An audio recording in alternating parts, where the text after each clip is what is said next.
clairement avec ce sac, si votre machine à coudre a du mal à passer 2-3 épaisseurs, passez votre chemin.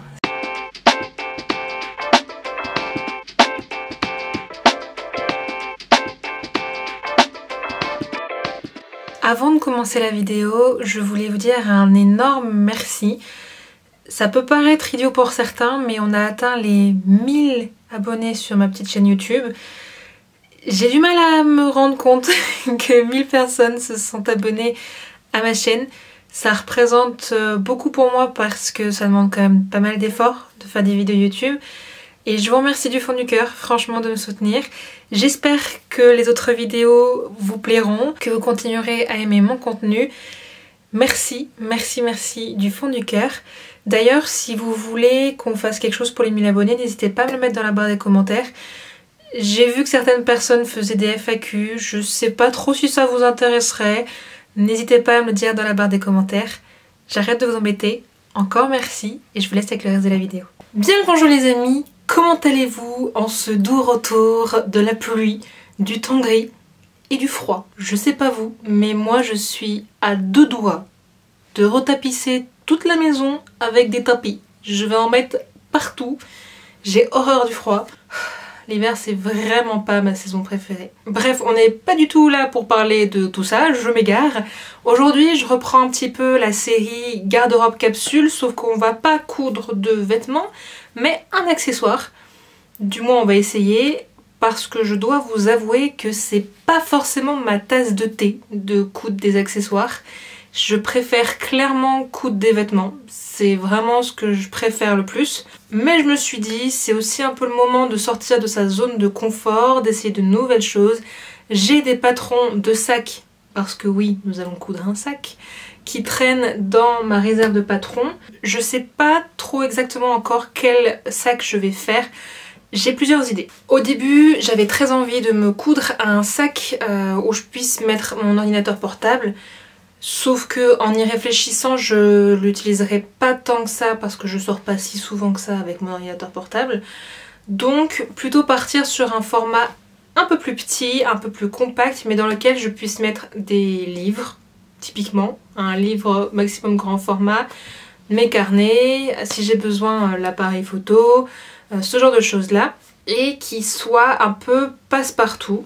Et quand je dis passe-partout, ce serait de couleur noire pour que ça aille avec tous les vêtements que je vais coudre.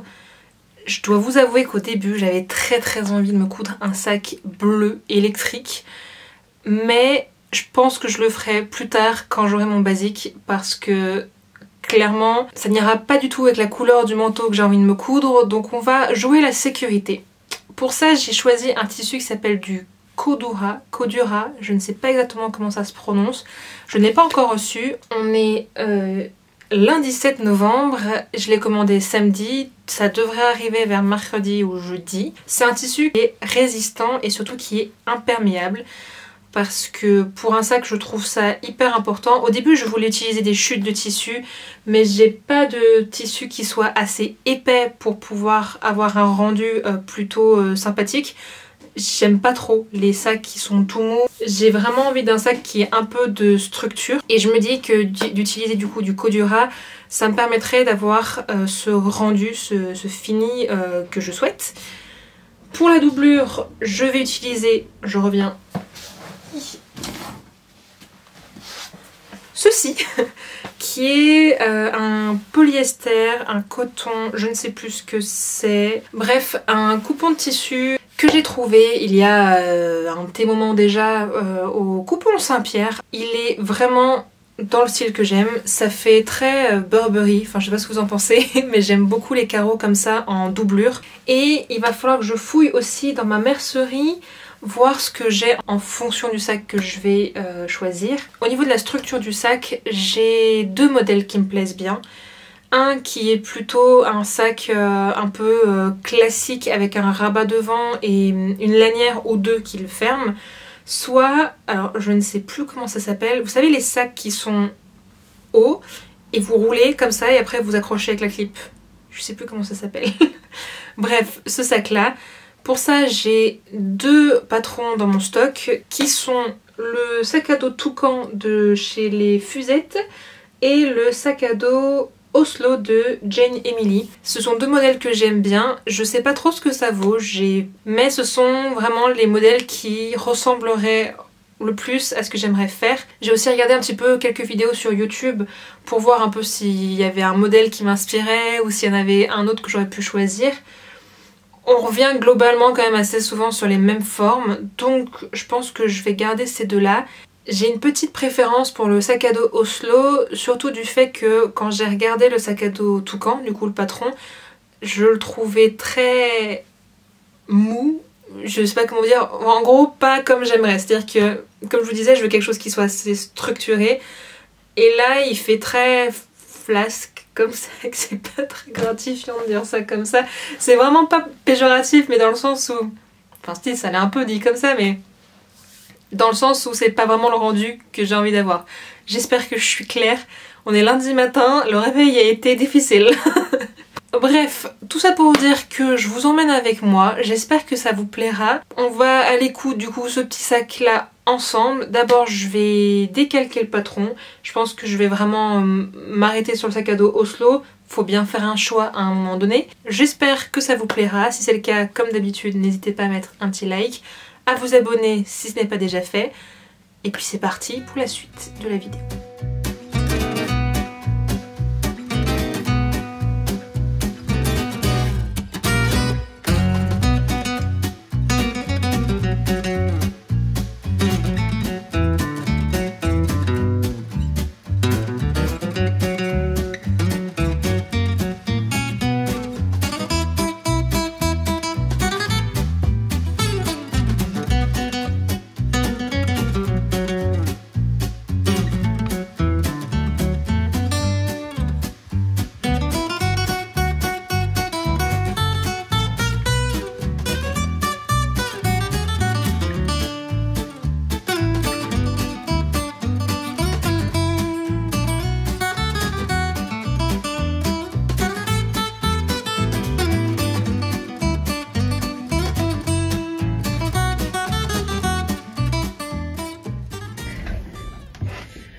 On se retrouve après plusieurs jours.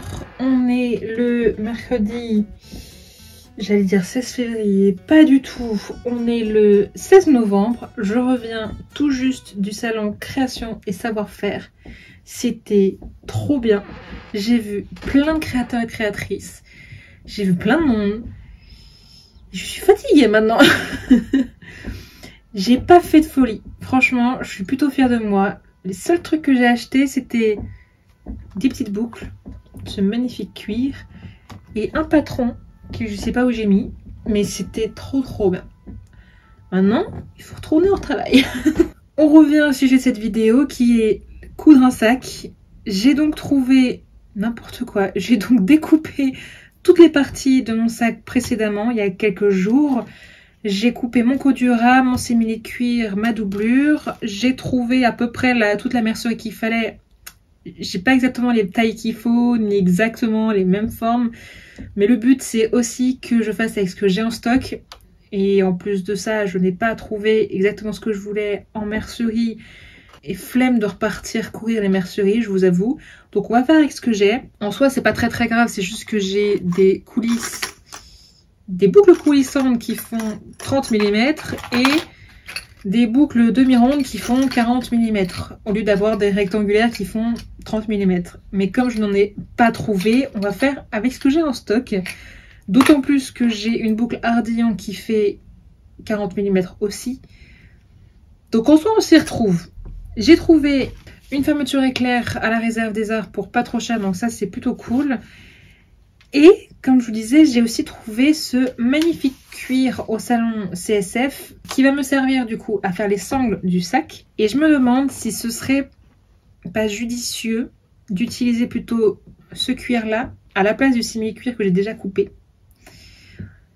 Mon cœur balance. D'un côté, je me dis que j'ai déjà coupé du simili-cuir, ce serait bête de gâcher, mais d'un autre côté, je saurais toujours quoi en faire. C'est des grandes chutes, donc il y a de quoi faire. Et de l'autre côté, je me dis, est-ce que ce serait pas cool d'utiliser ce cuir-là qui à mon avis, dites-moi si je me trompe, durera plus longtemps que le simili-cuir très fin que j'ai. Et puis tant qu'à l'avoir, autant l'utiliser quoi. Ouais, je pense que je vais l'utiliser. Alors, ne me demandez pas ce que c'est comme cuir. Moi je sais juste qu'il est noir, il est assez fin pour passer sur ma machine à coudre et ça me convient. Je n'y connais absolument rien. Donc si par hasard quelqu'un qui connaît le cuir passe par là et sait ce que c'est, dans les commentaires n'hésitez pas à me le dire. Bon, assez de blabla, Amélie, faut aller travailler.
Bon, j'en suis aux sangles. Là, je me suis rendu compte que si je mets des sangles de 30 dans ça, ça va être ridicule. Ça va trop se balader. Donc, je vais faire un compromis. Je vais fixer mes anneaux avec des sangles de 40. Donc, il faut que je recoupe encore dans mes chutes de cuir. Donc, heureusement que j'ai été très économe. Et par contre, pour le reste des sangles, je vais les faire dans la taille qui est demandée, c'est-à-dire 30 mm. J'espère que cette fois-ci ça ira. Normalement j'avance plutôt bien. Après il me restera juste à coudre le devant et l'arrière ensemble, assembler la doublure et ça devrait être bon. En tout cas je suis hyper contente, ça rend trop bien le Cordura et le simili cuir. Ça rend super bien. Donc là c'est le dos. Je trouve, vous allez rien voir avec le reflet. Tant pis, je vous le montrerai à la fin.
ça y est, j'ai enfin fini de coudre mon sac à dos Oslo et j'en suis vraiment trop contente. Voici la bête.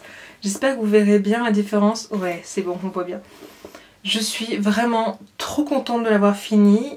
C'est vraiment comme je l'imaginais, un peu plus grand que ce que j'imaginais, mais vraiment je suis trop contente du résultat. J'aime énormément ce mélange entre le cuir et le coudu ras, c'est tout comme j'imaginais. Je suis trop contente.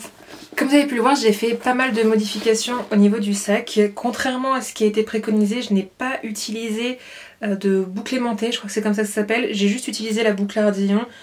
Je voyais pas trop l'intérêt d'avoir deux systèmes d'ouverture. Je pense que en soi c'était pour faciliter et éviter d'enlever et de défaire la boucle constamment. Mais habitant en Ile-de-France, prenant le métro, c'était quand même plus difficile d'ouvrir un sac avec une boucle ardillon qu'avec un bouton aimanté. Enfin, je sais pas ce que vous en pensez, mais voilà quoi. Sinon, qu'est-ce que j'ai fait d'autre? Ah oui, bah j'ai remplacé du coup le simili-cuir par du cuir.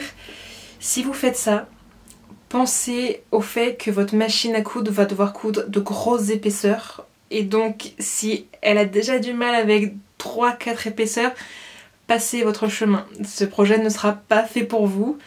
Pareil, utilisez des aiguilles à cuir. Ça, on ne le répétera jamais assez, utilisez du matériel qui est adapté aux matériaux que vous cousez. Parce que clairement, si j'avais pas eu d'aiguilles à cuir, pas sûr que j'aurais fini ce projet, hein, vraiment. Sinon, qu'est-ce que j'ai fait d'autre comme modification? Ah oui, je n'ai pas utilisé de pression Kim, je crois que c'est comme ça que ça s'appelle, KYM. De 1 parce que je n'avais ni les pressions ni la machine pour poser les pressions. Et de 2, j'avoue que sur le schéma, je trouvais qu'ils étaient très petites. Et quand on voit la taille du sac, je trouve que ça faisait un peu ridicule. Du coup, j'ai pris des pressions que j'avais en stock qui font 2 cm et qui, je trouve, matchent plutôt bien avec déjà la couleur du sac et bah, du coup son volume, son épaisseur. Et qui, à mon avis, tiendront peut-être un peu mieux. Elles sont assez solides. Bon, je dis ça, mais ça se défait pas facilement d'un seul coup. Je les ai déjà testées, ça tient plutôt bien. Et j'aime trop ce système. En vrai, je trouve que ça rajoute une petite touche de modernité. C'est hyper efficace. Je trouve ça très intelligent. C'est vraiment assez malin. Qu'est-ce que j'ai fait d'autre comme modification? Ah oui, je n'ai pas mis de rivet. Bah, pareil, je n'en avais pas en stock et j'ai complètement oublié d'en acheter quand je suis partie en mercerie. Je me suis contentée de faire des coutures au niveau des sangles. Je pense très honnêtement que ça peut le faire, même si ça rajouterait peut-être un petit côté sympa d'avoir des pressions, surtout notamment devant, ici et là. Mais d'un autre côté, je trouve que ça passe aussi très bien tout en noir comme ça. Je pense que l'endroit où ce serait vraiment intéressant d'en mettre, ce serait sur les côtés ici pour fixer le cuir au coudu ras sur le côté. C'est vraiment préconisé dans le fascicule pour rigidifier le dos et le côté. Et je pense que ça peut être vraiment intéressant d'en trouver. Donc à l'occasion, en passant comme ça, je pense que j'en rajouterai. Et qu'est-ce que j'ai fait d'autre comme modification? Je crois que c'est tout. Non, j'ai réduit la taille des sangles des bretelles. Il était demandé 85 cm je crois. Alors malheureusement je n'avais pas une peau de cuir assez grande pour faire les 85 cm. Mais après en mesurant sur moi je me suis rendu compte que je n'avais pas besoin d'autant. Donc j'ai réduit et j'ai pris que 72 cm de sangle. Et c'est largement suffisant, vraiment. Surtout que je déteste avoir le sac qui pendouille en bas de mon dos. J'aime bien l'avoir un peu comme les écoliers, un peu haut sur mon dos. Du coup ça fonctionne très bien. Et je vous avais dit, je crois que j'avais dû rigidifier certaines sangles en cuir. En fait j'ai dû en rigidifier qu'une seule, c'est la patte de devant qui est juste ici, parce que les sangles étaient déjà prévues pour être doublées avec de la sangle en nylon. Donc c'était parfait, j'ai juste fait la surpiqûre dessus pour que ça tienne et c'est tip top. Sinon globalement, vraiment comme je disais, je suis hyper contente de ce projet. Je vous le recommande vraiment si vous voulez vous faire un sac à dos. Il est vraiment top. Il est vraiment facile à coudre. Bon, j'ai mis un petit peu de temps, mais il faut dire que j'ai pas vraiment la mémoire le musculaire, le déroulé vraiment de comment on coud un sac. Du coup ça me demandait beaucoup plus de réflexion que pour, je sais pas moi, coudre un t-shirt ou un pull, où là j'ai vraiment tous les mécanismes et les automatismes qui viennent très facilement.